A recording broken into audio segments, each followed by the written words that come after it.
congratulations to you. Lifetime Achievement Award is phenomenal. But the first edition of your very well-known book, Pediatric Endocrinology, was first published in 1996. That's a long time ago. And there's been a lot of editions since then. But in the past, almost 30 years, what are you most encouraged about? What breakthroughs have you the most excited about in that time? So it's very important to recall that when that first book was published in 1996, all the data for it had already been submitted. At the time, the company that ran it was W.B. Saunders. It's now Elsevier, but at that time was W.B. Saunders, and everything had already been submitted. So what we were not aware of is what happened in April of 1995. I was sitting in my office at the Children's Hospital of Pittsburgh, and I used to read on Friday mornings if I had some time to scan the headlines of Science magazine, which does come out on Fridays. And Science magazine had an article on the discovery of the sulfonylurea receptor. So it had been known for a long time, probably 20 or more years, that certain drugs related to the sulfonamides, which were used for antibacterial, but the sulfur-containing drugs were able to stimulate insulin, and animal models that were given these materials used to have hypoglycemia. So people started using these drugs for the treatment of diabetes. And in fact, these were drugs that were used for type 2 diabetes. For type 1 diabetes, we needed absolutely to take insulin. But for type 2 diabetes, what was in those days called maturity onset diabetes, that you could treat with these sulfonylurea drugs. And somebody asked a very, very simple question: how do they work? And that answer didn't come in until 1995. Scientists at University in Houston demonstrated that it bound to a receptor within the beta cell, and they called it the sulfonylurea receptor. And in that article, the next article next to it, in April of 1995, was an article on the diagnosis of the genetic cause of hypoglycemia in a series of patients at that hospital, several of whom had come from Saudi Arabia, which was a place which has a much more common incidence of this particular disease. And very soon after that, it was shown that sulfonylurea worked together with a companion, the potassium-regulated ATP channel. When that channel was open, that the cell making insulin was relaxed. When the channel closed was after there was a higher energy level, which came after a person ate any kind of meal, but one containing sugar. When the sugar went up and it was metabolized, it generated this material called ATP, adenosine triphosphate, and that immediately closed the channel. That closing the channel caused a kind of an electrical shock, and the electrical shock opened up gates that allowed calcium to go into the cell making insulin, which is the beta cell of the islets of Langerhans, and that released insulin. And so now there were two genes immediately, the potassium channel and the sulfonylurea receptor, which were responsible for the genetic cause of hyperinsulinemia, which we didn't have a clue about. And now we had this, and over the years since then, at least another 8 genes have been recognized that are common, and a series of other genes that are uncommon. Now, this has a tremendous effect, because if you know what the gene is, it's very important for families that have had one case, and now you can help them understand whether it's going to be another case if they have another child, or sometimes if only the chances are 1 in 4, which is what we call autosomal recessive. This was a very important discovery, and I think it's the way we now handle congenital hyperinsulinism in infants, because these genes are the most common cause. I should tell you, there's still a lot of work to be done there. We probably don't know more than about 50% or so of the genes that cause this abnormality. The second thing let me just finish. The second thing that I think was very dramatic, which came fairly soon after, about 5 or 6 years after, was the discovery that you could use 18-fluoro-L-DOPA, which lit up the cells that were making insulin. And now, by doing that test, you could tell whether the entire pancreas, was diffusely involved with this problem because it lit up the beta cells that were making insulin, or it was only little pockets, whether it was generalized or in pockets. And this is very important because if it's a pocket, you can just remove the pocket and don't have to do a 90% resection of the pancreas. I think these have been the two major discoveries of the last 25 years of work in this particular area that have changed the way we handle hypoglycemia in children. Knowing that there's a family or a gene defect, and we now know some of the gene defects are more difficult to manage, and some have more serious disease, some are lighter. We know the result of checking for other families, and we can help the surgeon remove either just the area that's affected in a local area or the 70, 80, 90% of the pancreas that's necessary to control the disease. Not to toot your own horn, but are there any research development that you came up with personally that you're most proud of? Thank you for asking that question.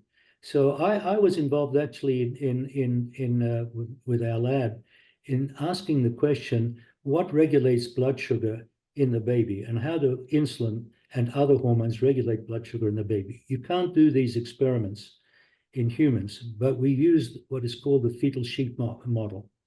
Monkeys would have been closer to the human, but monkeys would have pulled out the tubes. And they're like humans with hands. But sheep are very quiet. They stand on all their four limbs, and you could operate on them. The baby, when at about 3/4 of the time that the pregnancy has gone on, weighs about 4.5 kilograms, so close to what the human is. And we put catheters into the baby through surgery, which is pretty delicate. Imagine it's a living organism, and we operate on that. Plus, we put catheters into the mother's artery and vein, and plus we were able to put a catheter into the umbilical vein, which is really almost like an artery carrying blood and its content and constituents from the mother to the baby. When we began doing these experiments In sheep. in pregnant sheep, at about 85-90% of the time of their pain, there were about another 10% left of their time, so that we had a pretty robust fetal sheep to a baby sheep, if you like, to work with. And what we found was something very interesting, because when we injected radioactively labeled glucose to the mother, we could show that there was glucose being formed by the mother. It was being recycled. But when we injected the radioactively labeled isotopes of glucose into the baby, the baby had the same degree of enrichment as the baby actually gave glucose back to the mother. So two things.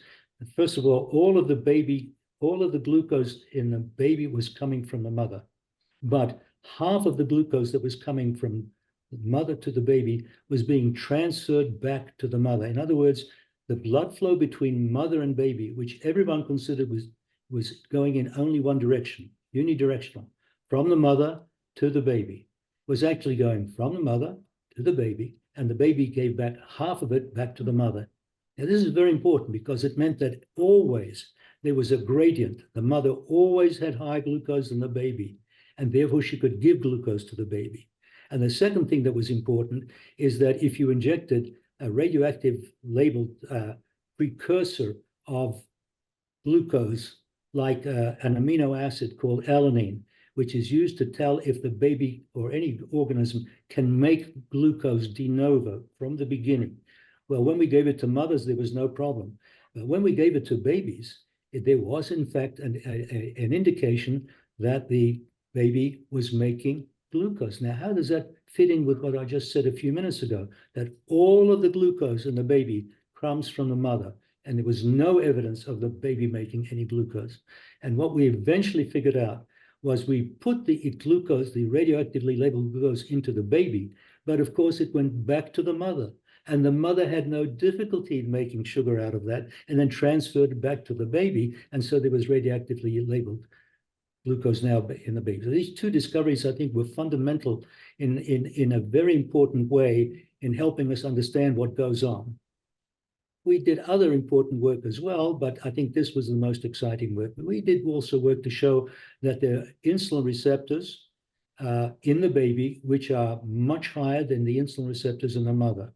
And so we thought that they had an effect, but they had no effect. The insulin receptor does not allow the baby to make insulin. It doesn't regulate it. It only happens after birth that these two things become joined. They're coupled when the baby is born, but in the womb, the baby does not control the blood sugar by either insulin or the other hormone that's made in the pancreas, the glucagon, but it does respond to adrenaline. And any stress does raise blood glucose by mobilizing the sugar that's been put away by the baby in the form of glycogen, a storage form of glucose. I think these were very fundamental discoveries which are very useful, not that much practical, some practicality, but certainly told us a lot about how the baby's blood sugar is controlled from the mother's side.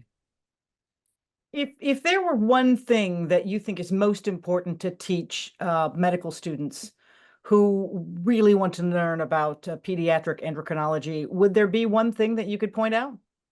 So I think that they learn a lot. They've got a lot to learn now.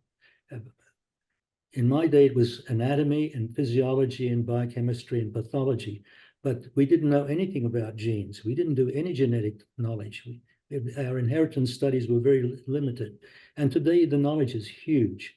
So I think if I had anything to say to students, it's that when you become a doctor and you have a sick patient, particularly a sick baby or a sick child, please, in addition to all the tests that you've been told to do, the blood test to make sure that there's no kind of malignancy, the infection to see if there's any kind of infection anywhere.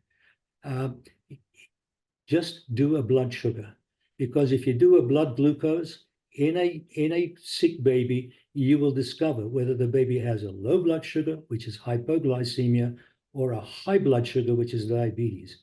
And you know, the incidence of the hypoglycemias that we worry about, the genetic forms, are about 1 out of every 30,000 births in the United States. Whereas in the United States, every year now we have somewhere between 25 and 30 new cases per 100,000 children per year. There are about 4 million children born a year, and there are probably about 100 million children out of the 300 million people in the country that the United States has.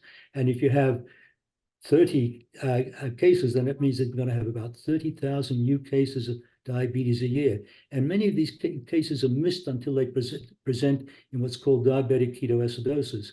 And if someone would just do a blood sugar in any child that's sick, you either might come up with an unexpected diagnosis of diabetes or an unexpected doses of hyperglycemia.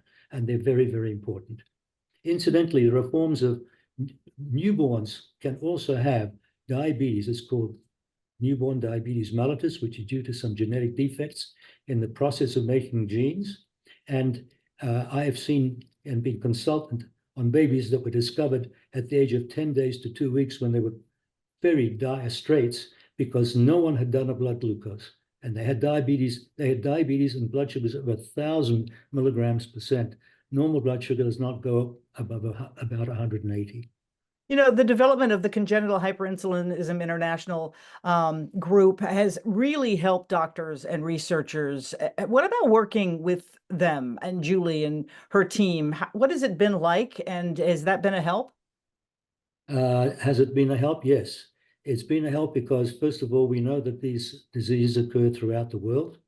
Not everybody's had the chance to be as developed as we have been here. And other countries like Europe, France, Germany, Switzerland, and certainly England, where we've had very close collaborations. And all of these were done independently. But putting together the people to work collaboratively and see who's doing good work and how you might bring together these scientists at a regular meeting, which is now going on, which now happens, definitely advanced the field, definitely made us stronger in terms of diagnostic possibilities and in terms of research possibilities. Well, Dr. Mark Sperling, you are a professor, you are a clinician, you are a vital member of the Chi Scientific Advisory Board. And from Chi, we just want to say congratulations on the Be My Sugar Lifetime Achievement Award. Congratulations. Well, thank you so much. I'm humbled by this. And I thank the committee and I thank my colleagues who must have said a good word. And it's always nice to have that kind of appreciation. I'm truly honored. I'm delighted to get this award.